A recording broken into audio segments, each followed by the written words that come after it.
Hello everyone, welcome back to my YouTube channel.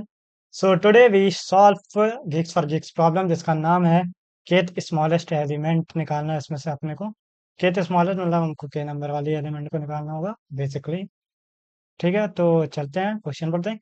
Given an array and an integer k where k is the smallest smaller than the size of array, your task is to find the kth smallest element in the given array।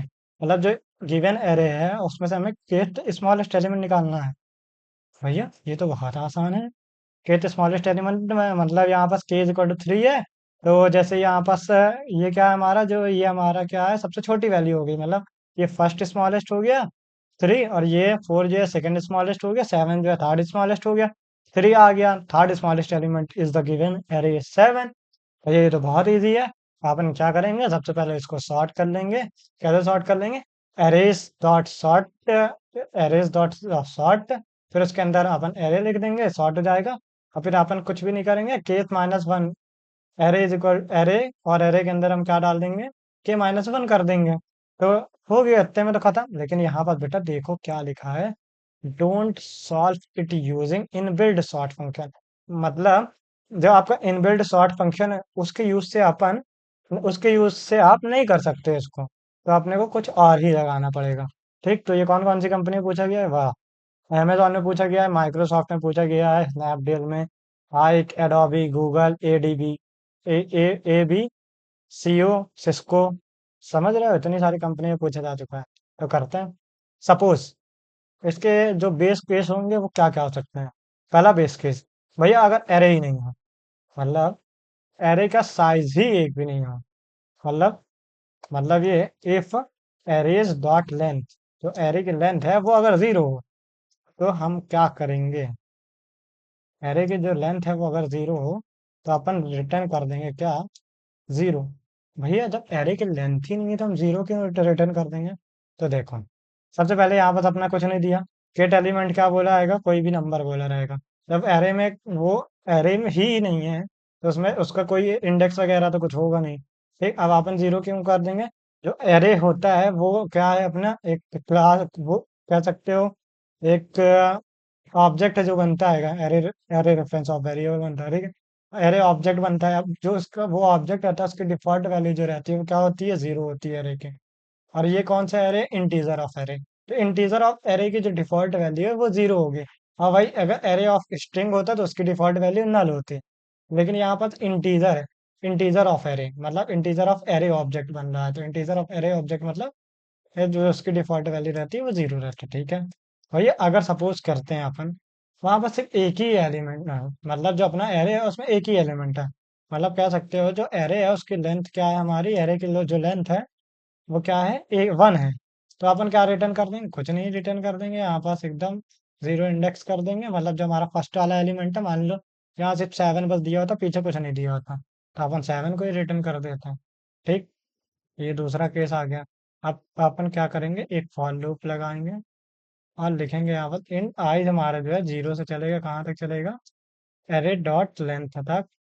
Array की जो dot है उसकी array की dot length तक चलेगा। मतलब ये हमारा जीरो इंडेक्स है, ये हमारा कौन सा इंडेक्स हो गया? 5, क्योंकि 6 एलिमेंट है, ठीक है। तो कितना हो गया? 5 4, ठीक। लेकिन हम अपना जो ये वाला है लूप है उसको हम कहाँ तक चलाएंगे? यहाँ तक, मतलब 20 तक आएगा।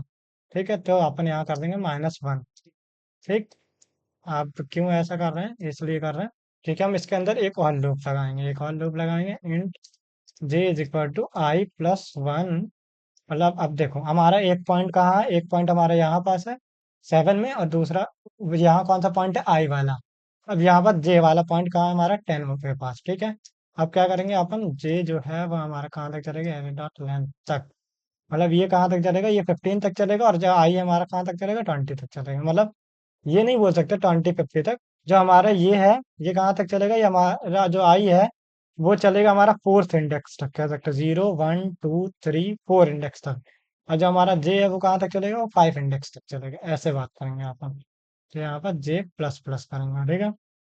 अब क्या करेंगे, एक कंडीशन लगाएंगे, इफ जो हमारा एरे है वो अगर उससे अगर आई बड़ा है, मतलब आई इंडेक्स, मतलब यहाँ पर 7 है, यहाँ पर 10 है, अगर ये जो 7 है ये अगर बड़ा है हमारा, तो हम इसको स्वैप कर देंगे। अगर बड़ा नहीं है तो हमको कोई दिक्कत नहीं। ठीक है, बड़ा है तो हम क्या कर देंगे, स्वैप कर देंगे। एक तरीके से हमको सॉर्ट करना। अब क्या करेंगे, कुछ भी नहीं करना, एकदम एक इंट टेम्प बना लो।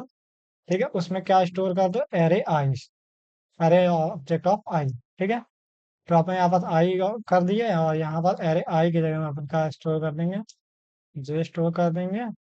ठीक, और इसके जे के अरे जे इंडेक्स में अपन क्या स्टोर कर देंगे, टेम्प। ठीक, अब कुछ भी नहीं करेंगे, ये वाला लूप जो है हमारा यहाँ से यहाँ तक चल रहा है, यहाँ पर आ गए। अब यहाँ पर जैसे ही हमारा लूप पूरा हो जाएगा तो ये शॉर्ट हो जाएगा। कैसे शॉर्ट हो जाएगा, ये जो है हमारा क्या आ जाएगा, 3, 4, 7, 10, 15 और 20। ये हमारा शॉर्ट हो गया। अब यहाँ पर थर्ड प्लेस में क्या है, 7, मतलब हमारा रिटर्न का होगा 7। तो अब इसका जो हमारा रहेगा एरे इंडेक्स ऑफ के बोला है ना, केथ एलिमेंट, मतलब केथ एलिमेंट कह सकते हो थर्ड वाला। तो थर्ड वाला क्या है, 7। तो 7 यहाँ पर कौन सी प्लेस में इंडेक्स में है, 2 इंडेक्स में, मतलब के से एक कम, मतलब K-1। ये अब कंपाइल करेंगे अपन इसको, ये देखो एकदम ठीक है। एक्सपेक्टेड आउटपुट, हमारा आउटपुट सेम है, सबमिट करते हैं।